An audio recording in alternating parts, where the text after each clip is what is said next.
Okay. So yeah, so we'll talk about user-defined function. Um, so of course, like we did discuss about some inbuilt functions, right? So Mhm. so there are some inbuilt functions like say mean, max, sum. Okay. So let's say I'll just uh, show you some examples of built-in functions. Now, Mhm. built-in functions are functions which are already created and available for us. So, for example, you have sequence, Mhm. right? So, sequence, let's say if I do 10 to 90, it will generate sequence from 10 to 19, both inclusive. In R, it is both inclusive. If you want to find max, so you can say max, okay, max of 10 colon 90. Mhm. So max is obviously 90. You can find mean, uh, min, min, or mean, mean, Mhm. which is the average value, right? So these are some inbuilt function, and we will see as we go along. Okay. Um, okay, so now we'll see how to define, it's called UDF, user defined function. So these are the functions which we define for our use based on our use, right?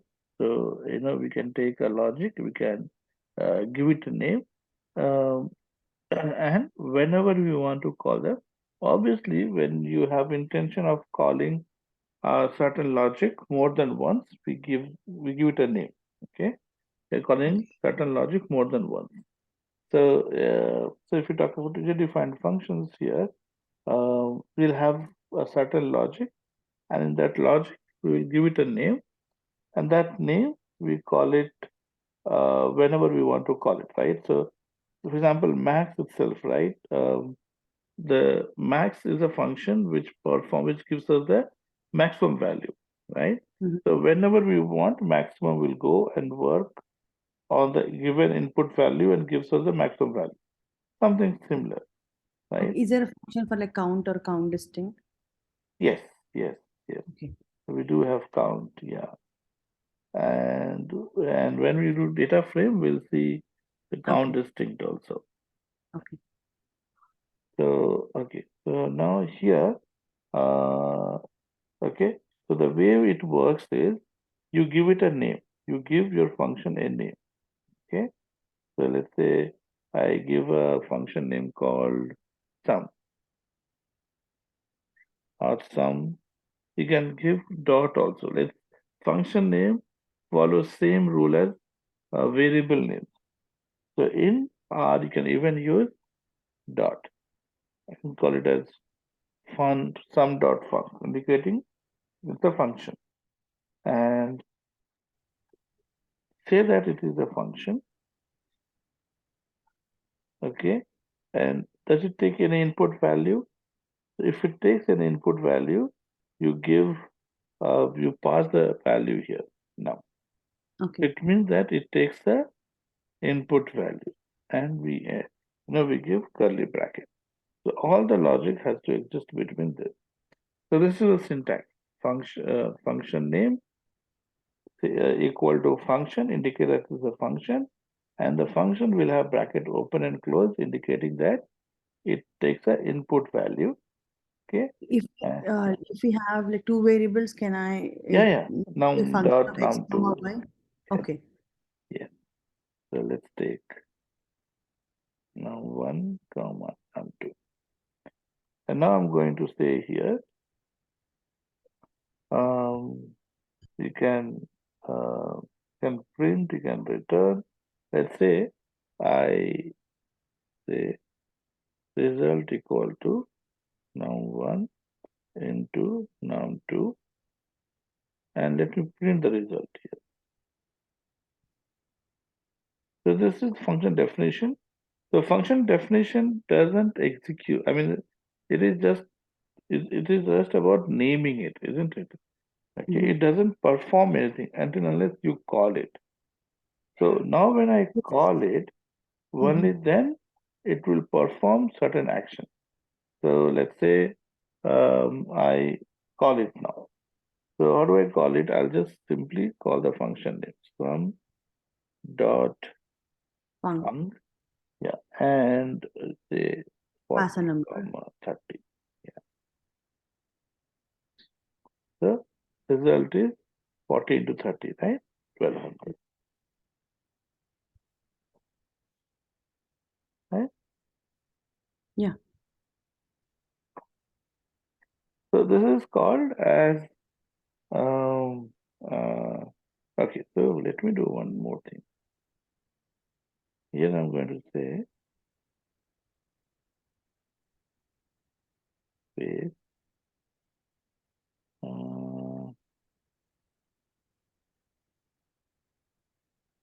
number one equal to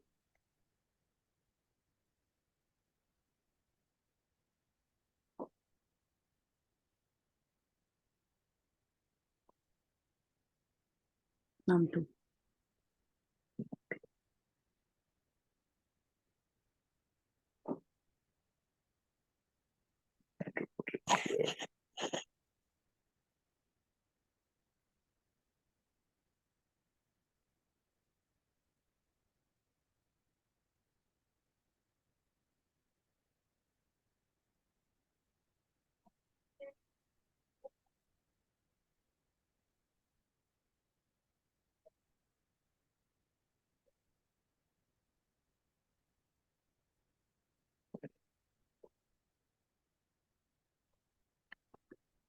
instead. Let me do can.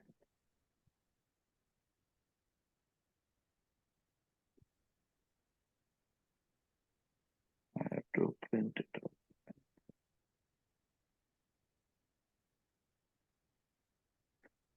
So it says num1 equal to 40.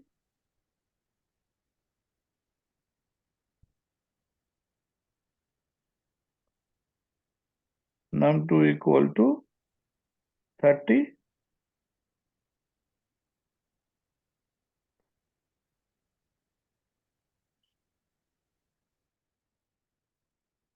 Num1 equal to 40, num2 equal to 30, result is 1200. Because this is what we gave.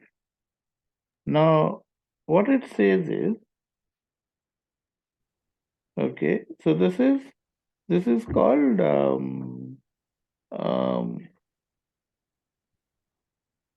we are calling this function, right? So calling the function by parameters. Okay. Now, instead of doing this, what I can do is I can even call by name.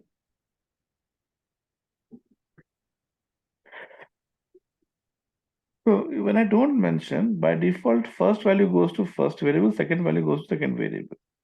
I can say here num2 equal to 40 and Num. num1 equal to 30.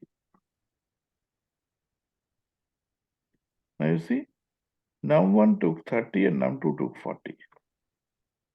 Unlike the previous case. Now this is useful because when we do machine learning or data visualization, those algorithms will take multiple values. Okay, it'll have like 10, 15, 20 variables. That's not all we might want to give. We might only want to give, okay, important ones. And for which we don't give important ones, we want it to take default value. Okay, so maybe let's say out of 10 values that you have, first 2 and 10th you want to give. The rest 3 to 9 you don't want to give. You want it to take the default one. Mm-hmm. right? So this is how then you can say num1 equal to num2 equal to num10 equal. And Okay. when you say num10 equal, because if you give only three values, by default the num3 will take the third value. For Okay. num1 and 2, it's okay because you want to give it to first two values, which is fine. But 10th value you want to give now, right? So you have to set 10th variable name, okay? Num10 equal to. So it helps in that way when we have to handle multiple values. So like in this user defined functions, I can do like print of sequence of that function. I'm a sequence of the num1 plus 10 or something like that. We can still use the inbuilt Not functions. sequence, not Yeah. sequence. The sequence means you're going I'm from sorry. 1 to 10, Yeah. So, right? Now, something else like say here square itself, root. let's say here itself, I do num3, comma num4. Now see here, you have to give values to all the four, okay? You have to give values to all the four. But I can say num4 equal to 60 or 6 rather, num3 equal to 4.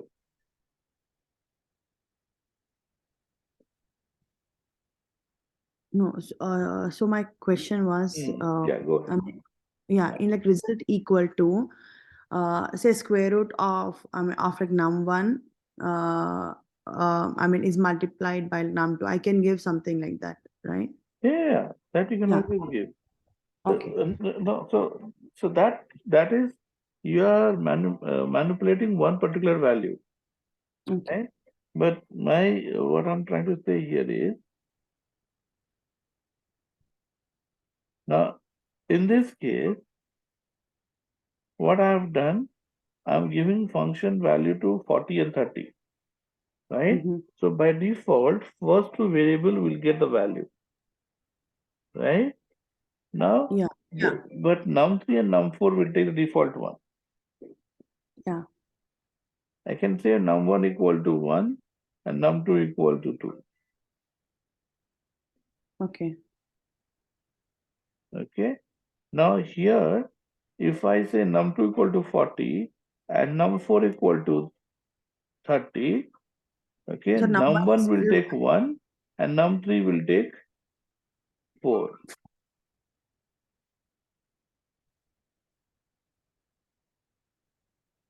You see that, right? yeah. So there are three types of functions based So can on we take input from the user? Like if we call the function, then it starts the say like the user to enter a number. can you repeat that? Sorry. So can we ask the user to like enter the number, input the number? Hmm. Instead of statically giving No, see, all those something. things are fine. See, whatever we have done, all those will hold true. Okay. You can ask the user to give the values. But what Yeah. I'm saying is, now you have only three values by the user, Yeah. but your function takes four values, Mm-hmm. right?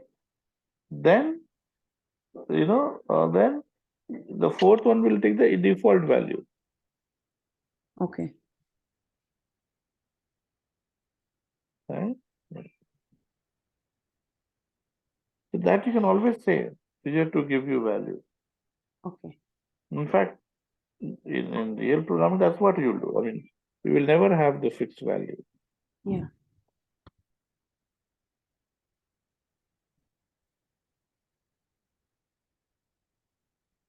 Okay. So this is how values can be, you can write your own function, Okay. right? So assignment would be, see, assignment, I want you to try on your own.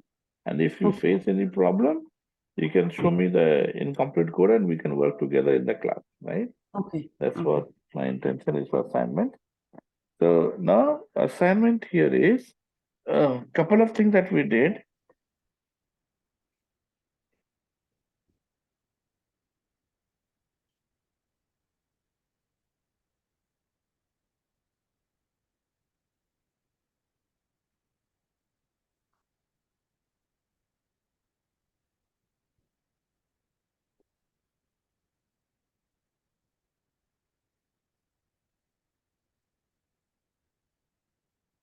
Okay, so convert the logic that we did, like prime number, checking prime number, things like that. Try to convert them into functions. Okay.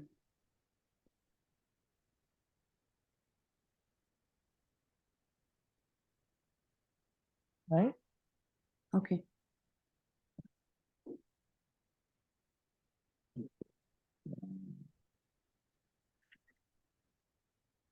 Next one, before I move to the data types, I wanted to talk about strings and how to format strings. Okay, so we'll talk about strings and we'll see how to format string. Okay. String like email ID, that kind Yes, of data. name, email ID, etc. Yes. I mean, it's called the same thing in Tableau. Yes, yes, exactly, exactly. So which contains your characters, right? Yeah. So they are your. So if I say A equal to what's your name, let's say. So I have given double quotation, Mm-hmm. right? What it says is you can start with either double or single. Okay, Okay. quotation, both single or double, both are valid. But whatever you start with, same thing you have to end with. Okay, so for example, like if I say here,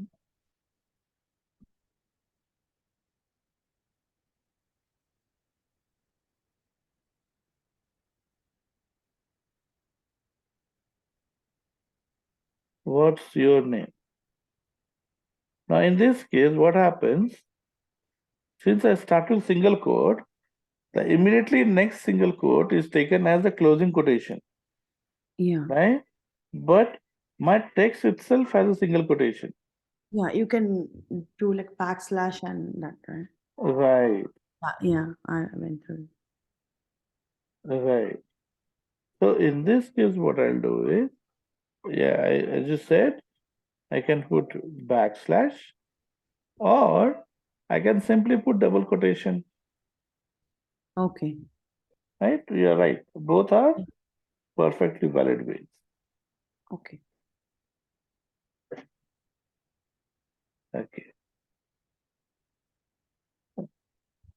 So this is how you print.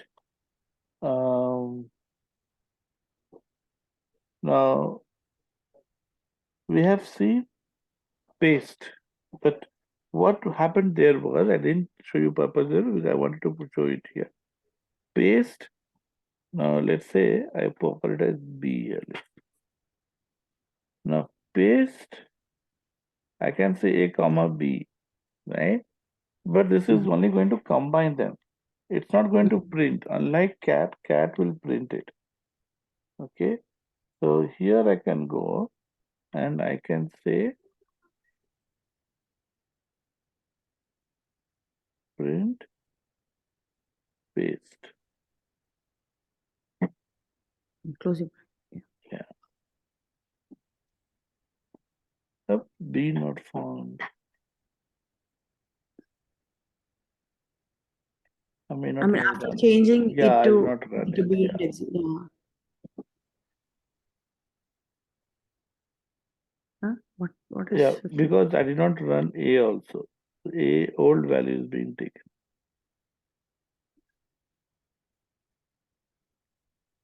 What's your name? Click, put them together. Yeah.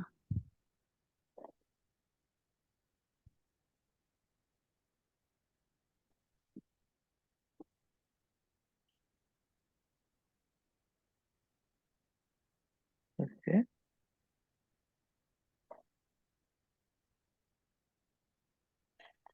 Okay. So this is about your uh, uh, String. string. Yeah, paste. Now your paste can even have a separator. I can say comma separator equal to. Now, if you see this separator equal to, it is like the passing by name. You see that? Here when I Mhm. say num4 equal to 30, I'm separated. So when you are doing like this, this variable name should exist as it is in the function definition. I cannot use separator, my separator, right? Mhm. It should exist exactly like the way we defined here.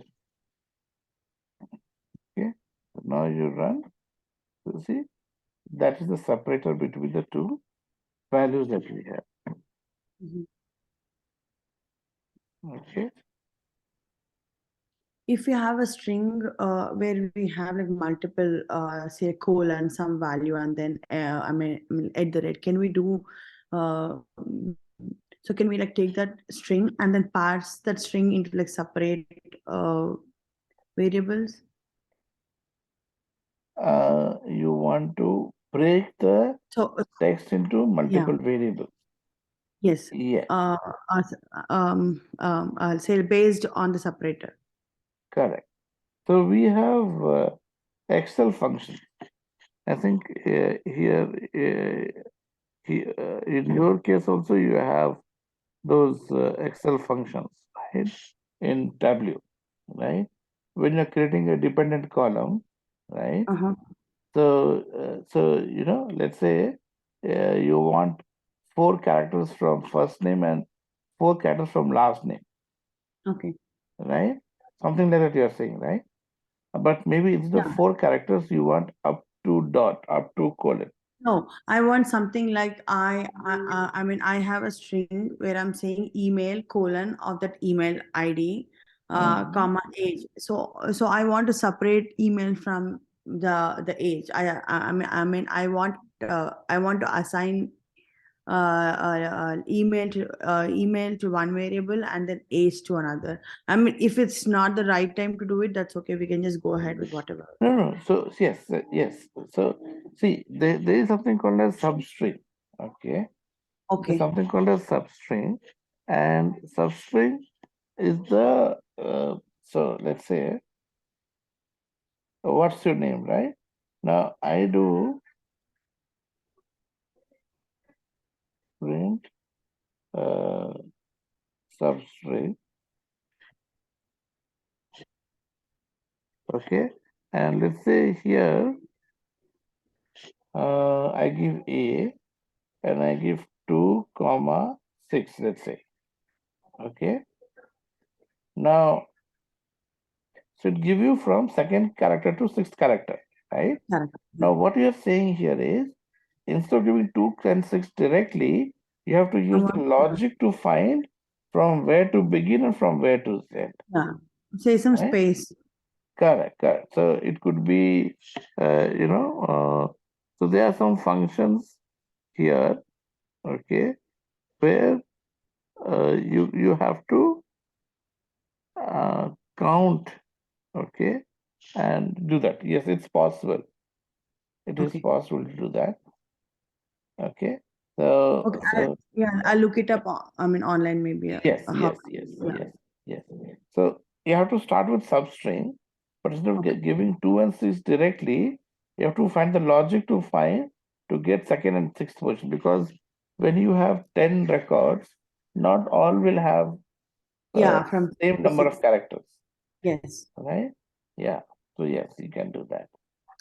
You can convert to lower and to upper, right? So uh,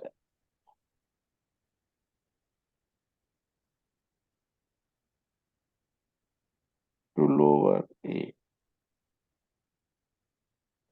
print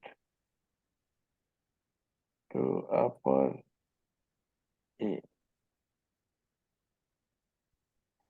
lowercase, uppercase, or you can do that.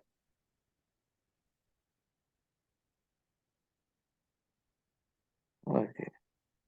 Now we'll spend some time trying to understand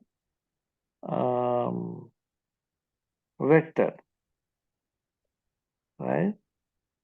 Yeah. So what is a vector we discussed? I mean, it's a list of values.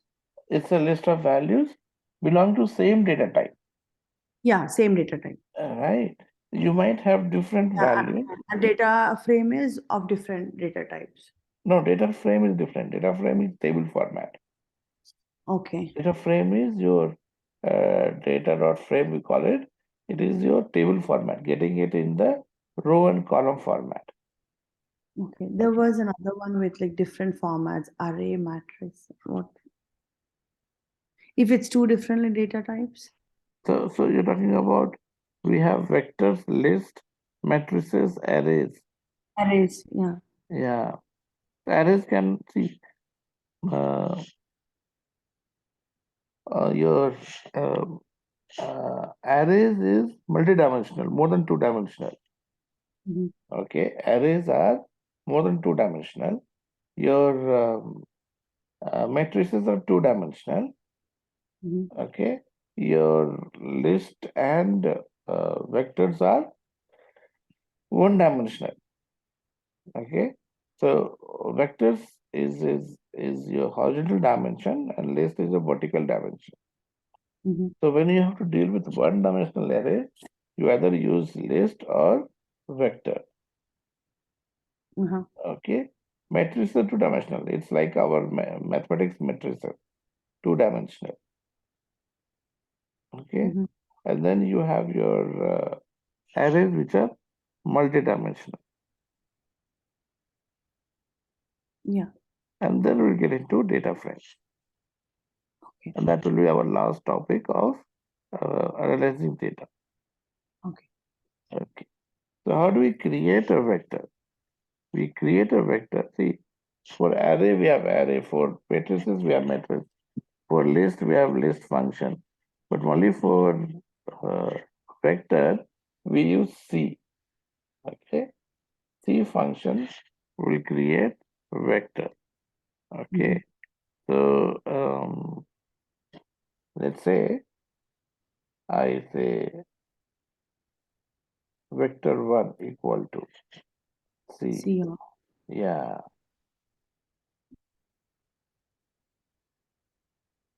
Monday. I say true. I will say 5.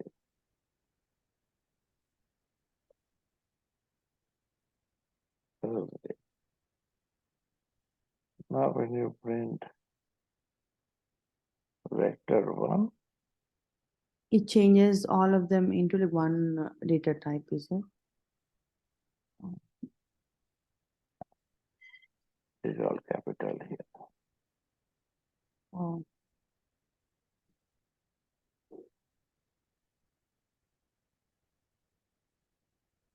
You see, it converted everything to string. It converted everything to string because that's how it is. Okay, it converts everything to string. Yeah. Now, if you want to read a value,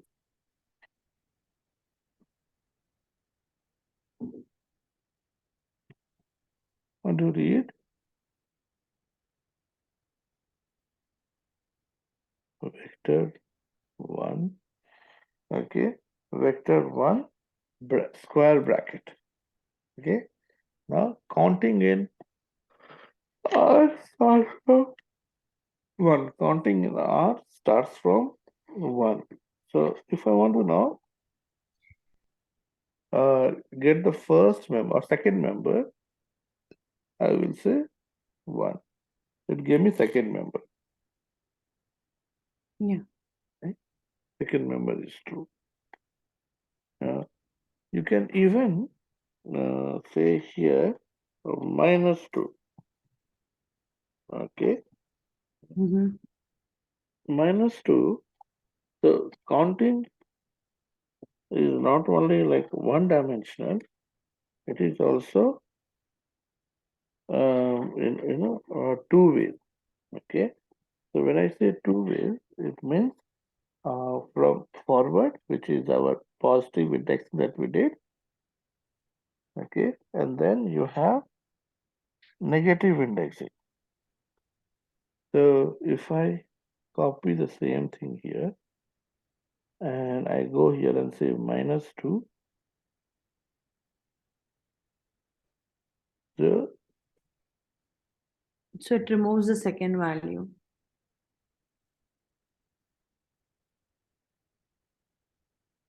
it removes the second value, which was our true. So we are saying everything except the second value. Mhm. Okay. Now, so remember, whenever you want to give more than one value, more than one value, we have to use vector. So I want to get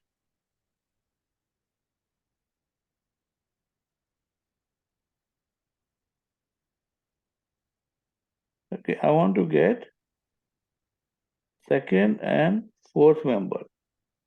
I cannot give here 2 and 4 because this is expecting only one value. Okay, a square bracket is expecting only one value. So if I have to give multiple values, I'm going to say 2, 4. Okay. So you get a second and fourth member. Mhm.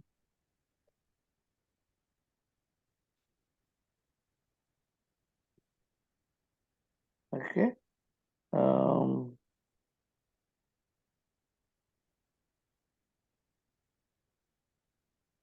Now let's say you want to maintain. Okay, now same thing what I'll do here.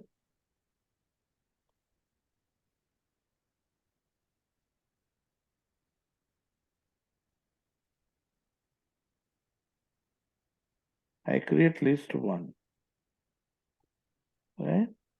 So to create list 1, I have to say list. Right? Because I said except vector, everything has same name. List will have list. Now when I say print list 1,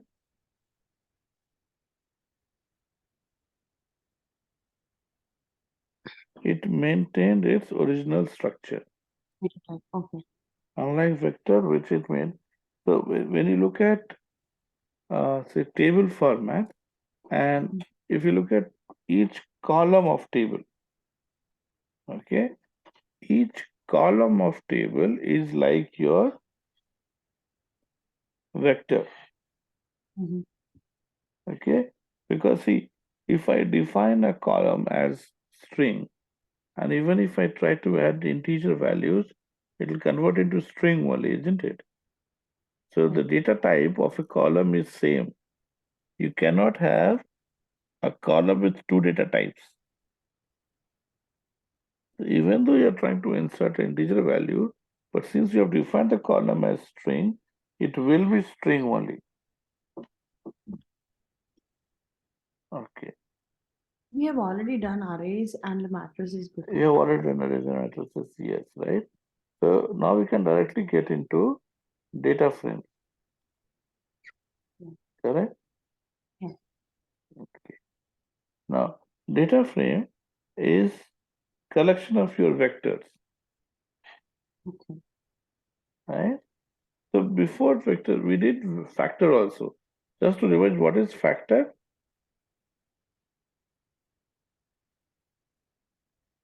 Factor, I don't remember. Factors are data type which will have which will repeat the values. Okay, in statistics we call them as um, categorical values. Mhm. In fact, it's a good time we take break from R and let's understand the basic data type. Okay. Okay, just give me a couple of seconds. I'll just pull up my notes and then we'll go through it. Integer, logical. No, so those are your programming related, Okay. Python or R. Okay, Okay. I'm talking from a statistics perspective. Just Okay. give me a second. Um, and I'll share this link with you. You can also refer them.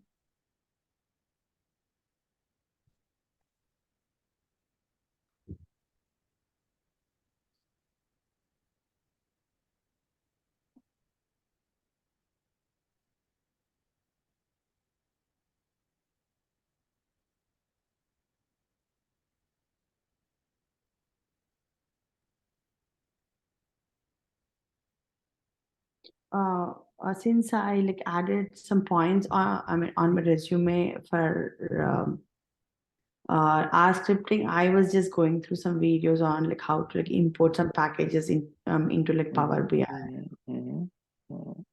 Yes, yes. Power BI will allow both R and Python Yeah, R and programming. Python. Yes. Yeah. Yeah. So, see, this is the book, okay, which I have written. So I will not give you the soft copy, but I'll give you this link, okay? And Yeah, this you already link gave. already gave you this link? Yeah. Okay. So this talks about the first part is data the type of data, and this is what I wanted to discuss. Okay, so data set, okay, can have numerical data or qualitative data or categorical data. Okay, so numerical data is data where you can perform mathematical operation. Okay, and okay, so if you see, oh, sorry, I want to make this as big.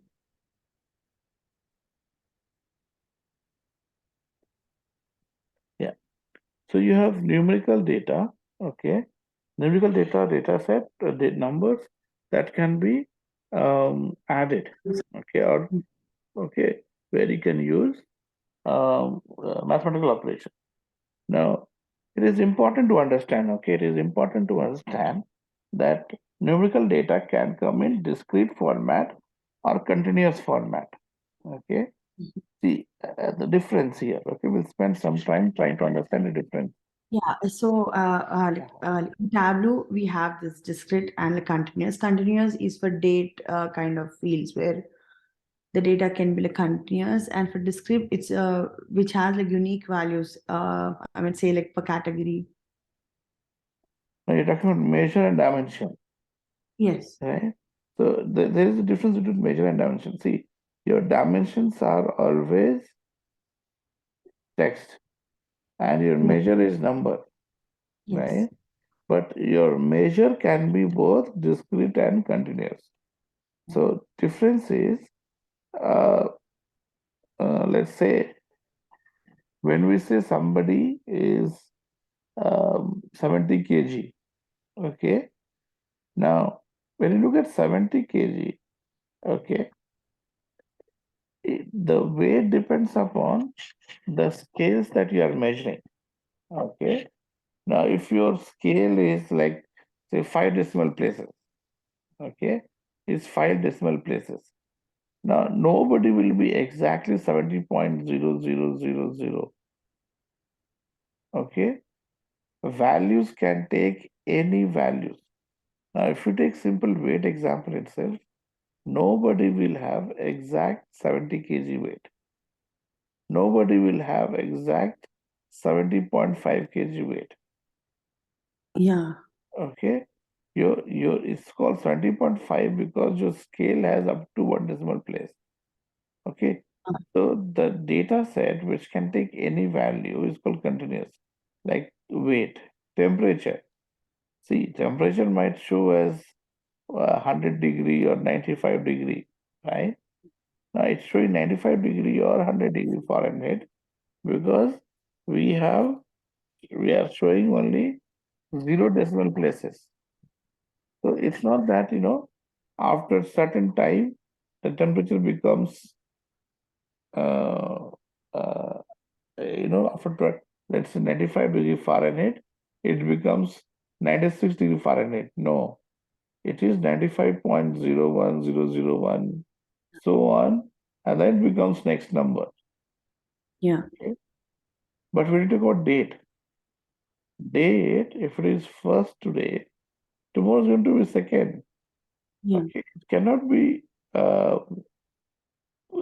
date 1.1, 1.2, 1.3. No, after 1 it is 2, after 2 it is 3.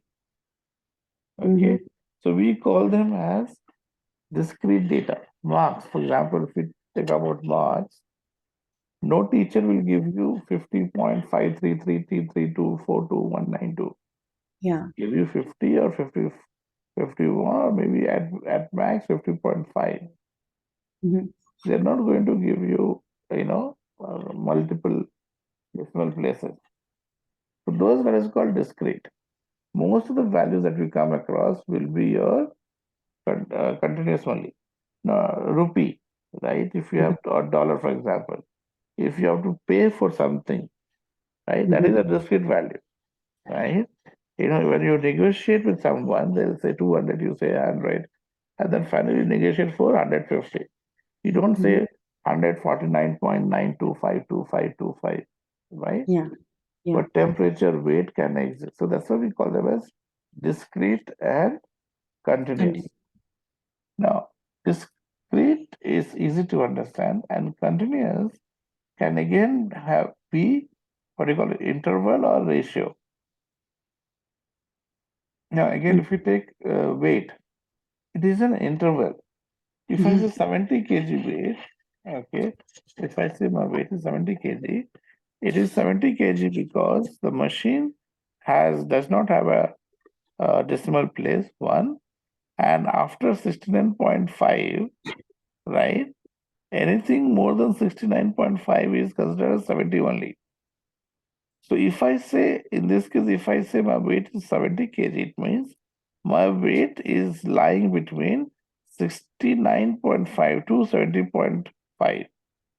Mhm. Correct? So that's Yes.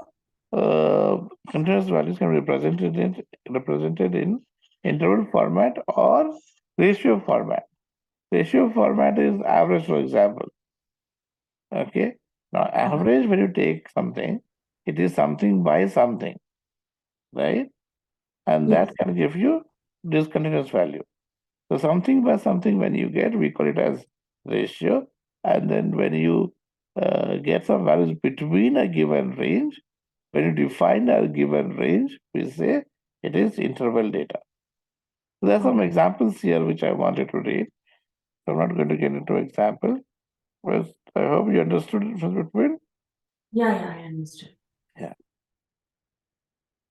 The next topic.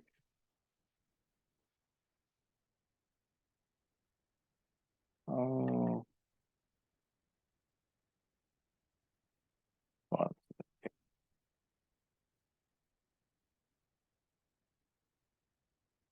yeah.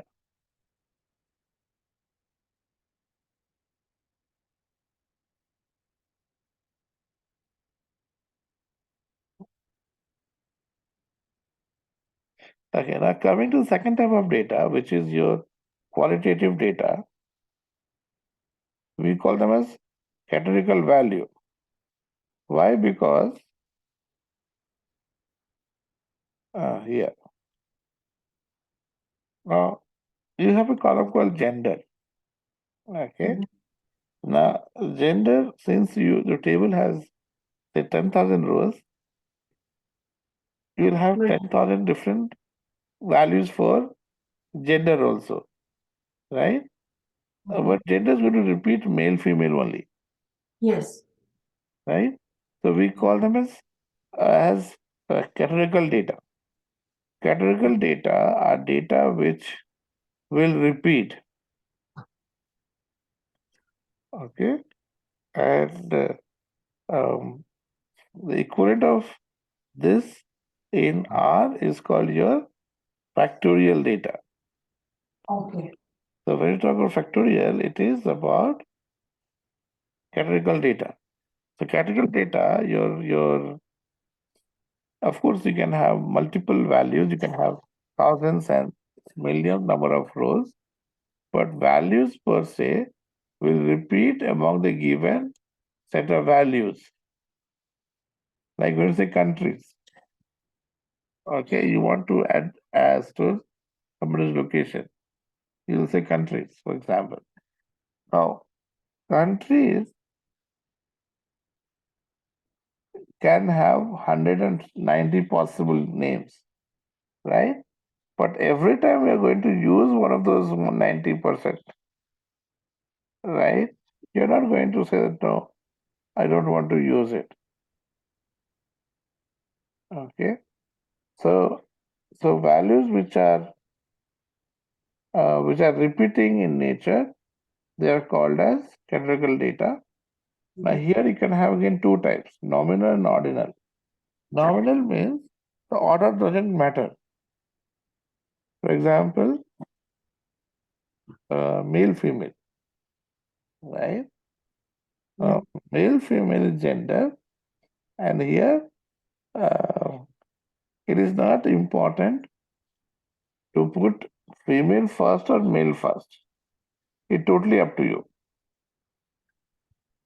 Gender, your region, right?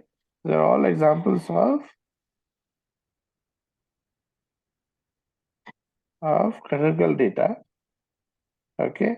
Now again, let's say you want to rank someone, right? So here you have poor, fair, good, very good, excellent.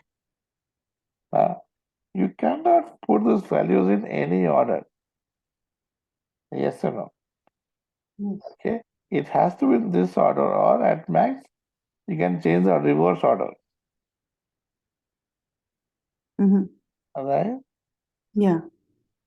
So these are called as ordinal data because order matters. I cannot Okay. put excellent before good or Yeah. fair after good. Yeah. It has to be in the given formula only. So we call this as Ordinal data. ordinal data. Order, how I remember, is ordinal for order. Okay. Okay. So if the nominal data example is male, female, north, south, east, west, are the car manufacturers. Okay. So it doesn't matter if I put, say, Maruti before Tata. Now, but when you talk about ordinal data, order matters here. I cannot put, as I said, right? I cannot say poor, excellent, good, fair, very good. Okay. It has to be in the given order. We call them as ordinal data. Okay. Okay. So again, a couple of examples that we have missed talking about is when do we use them? Okay. So I want to study the impact of number of hours that I study versus marks that I obtain. The number of hours I study is also numeric. Okay. And the mark that I'll obtain is also numeric marks. I'm talking about marks, not grade. If I say grade, it becomes a categorical data. Yeah. Grade is categorical, but marks is numeric. So I want to study between numeric data versus and numeric data. I said number of hours versus marks I obtain. Both are numbers. So when you have both numbers into consideration or into question, we use scatter plot to analyze the data. Okay. Okay. So that If is it is where we use, two numerical values. sorry, Yeah, if it is two numerical values. yes. If it is two numerical values, then the graph that we will plot is of course scatter plot. And in So scatter, yeah, if it is something like age versus number of sales, correct, that's also scatter plot. correct. Numbers, yes. Now, question comes here, what should be in x-axis and what should be in y-axis? Okay, so in general, okay, what is easy to find? Okay, okay, just think an example. Let's say number of hours versus marks to obtain. Number of hours you study is easy to obtain, right? Marks obtained is difficult because you have to wait for the result and then compare, right? You can't predict, you can't guess. In such situation, the one that you can easily predict, you can easily guess is your x-axis.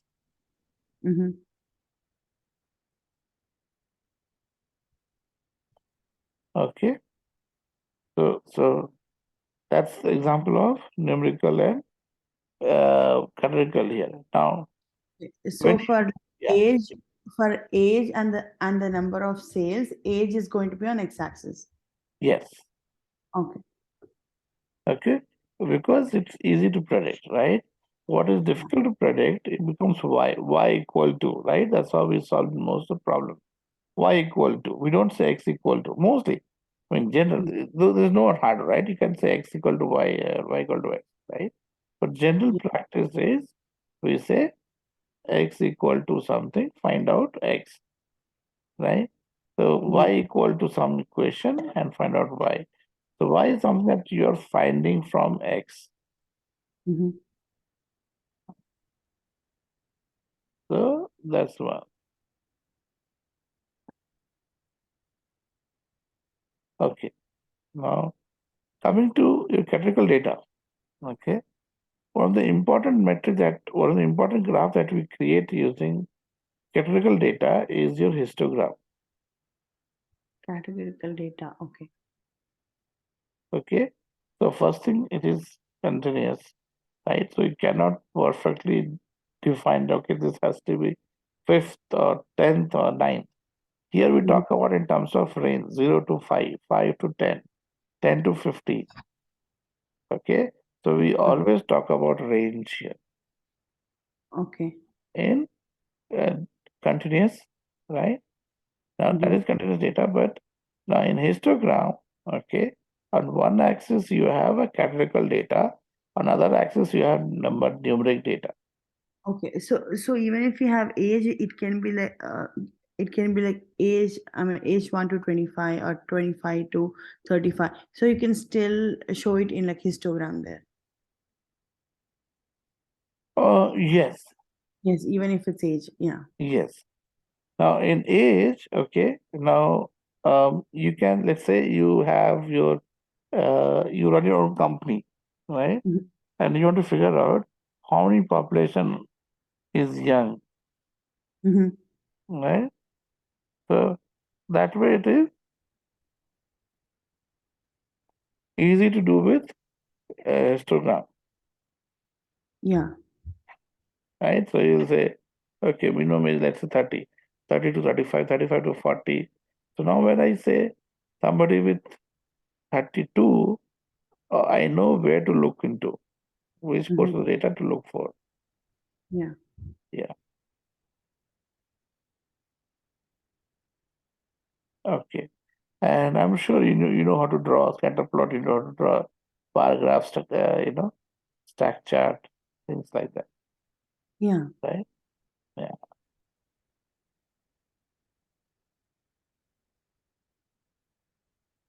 Okay. Um, let's move ahead. Time series data is data where time is also associated, is also added. So if I ask you what is the sales, Mhm. right? Now, sales is a is also associated with date. That means you'll ask me, you're talking about daily sales or monthly sales or annual sales or quarterly sales, Mhm. right? So in this case, it becomes time series data, where time is also an important aspect that we consider when you look at the data. Okay. We'll stop here. Tomorrow we'll talk about this metric. Okay. What is Okay. mean, median, mode, and what is the significance? Median mode is easy to calculate, but what is the significance? How does it impacts the statistics? Okay. Okay. And then we get into data frames and we'll learn about data frames. And then we get into continuous, no, not continuous, but more on statistics, because data science is based on statistics. So we'll get into statistics, and uh, we will look at things like um, like analysis of variance and chi-square test, etc., which will be helpful. binomial distribution, normal distribution. Okay, so for that you also need to understand what is statistics. Okay, so yeah, first we'll talk about basic statistics. After doing this basic statistics, we'll do plotting. Okay, plotting probably you same things you'd have already done in Tableau, but maybe we'll just do some examples in R. Okay. Okay, so with that we will finish off kind of basic thing. You want me to do SQL also, right? Database connectivity also, correct? We'll do that one also. Once we do with the basic plotting, then we'll get into working with files. We'll see how to work with JSON file, text files, database, and then we get into our machine learning foundation. Yeah. Okay. Sure. Yeah. Okay. Sounds good. Perfect. So we'll stop here and